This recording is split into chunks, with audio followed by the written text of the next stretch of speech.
wannan ta shiga ta shanya mutane a waje kwata-kwata ta ƙi ta motsa.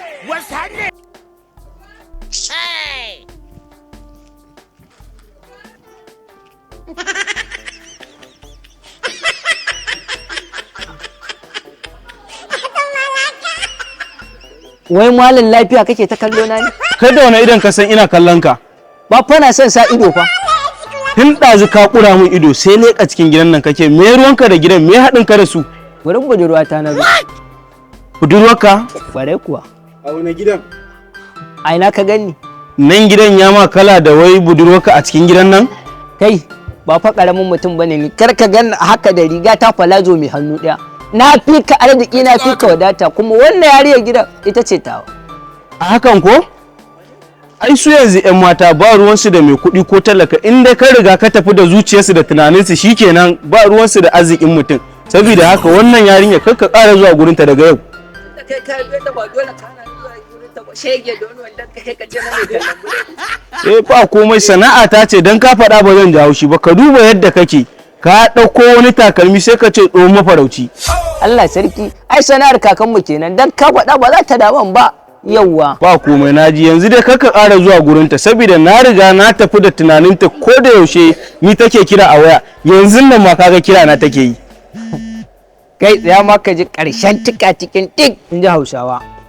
Ya kuke da mahaifinta kun gana? Ai jiya na zo gun wannan bawan Allah. Da na zo gurin shi kora ta yi, sai na je na samo masa wasu amsoshi da ya tambaye ni, shi yasa yau na dawo. A sarki.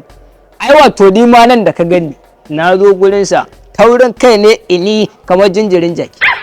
Ya kore ni na ƙi koruwa. Ya zo ya tambaye ni, wai na faɗa mai Annabi sallallahu alaihi wasallam yana ɗan shekara nawa mahaifiyarsa ta yi wafati. Kai ma ashe baka sha ba. Tambaya ɗaya maka? Tambaya biyu. Kuma ya ƙara da tambaya ta, wai mata nawa ne suka shayar da fiyayyen halitta Annabi Muhammadu sallallahu alaihi wasallam. To kaga wannan tambayoyin da ya mun, su suka kwazara ni, suka ɗimauta ni, suka rikirkita ni, suka canza lissafi, sai da na je na samu amsa, hankali na ya nutsu. To ainihin tambayar da ya mun, a wani gari aka haifi ma'aiki sallallahu alaihi wasallam, sannan kuma a wani gari ya wafati.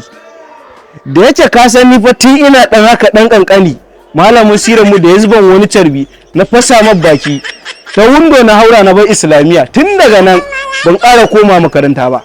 Shi yasa ma yau da na je da sassafe yake fitowa, tunaninsa zan ƙarasa shi. Malamin shi da ai rike ake gamgam, dan ni kai na hira na koma ya tuna. Allah wallahi. Saboda haka yanzu ni na zo wurinta, kuma na zo ban san wace shekara aka haifi ma'aiki ba, kuma ban san lokacin da ya wafati ba. Allahu akbar. Amma a haka na zo gurinta saboda taurin kai. To, ka san me zai faru? Ina jin kana son ta tsakaninka da Allah. Aurenta zan yi da gaske, ai tun da ka ganni na matsa bamba ina zuwa, to da gaske na shirya aurenta. To ni nan dama ban shirya aure ba, garaje ne. Amma idan har ka yi imani, ka yarda ka amince za ka aure ta, wannan amsa an faɗa tun ban faɗan haka ba. Kaga haka? Haka? An faɗa. Kana nufin duk ka san amsar nan? Ware kuwa. Da gaske? Ware kuwa. An faɗa min na ji. Yawwa. Annabi sallallahu alaihi wasallam an haife shi ne a garin Makka, sannan kuma ya yi wafati a Madina.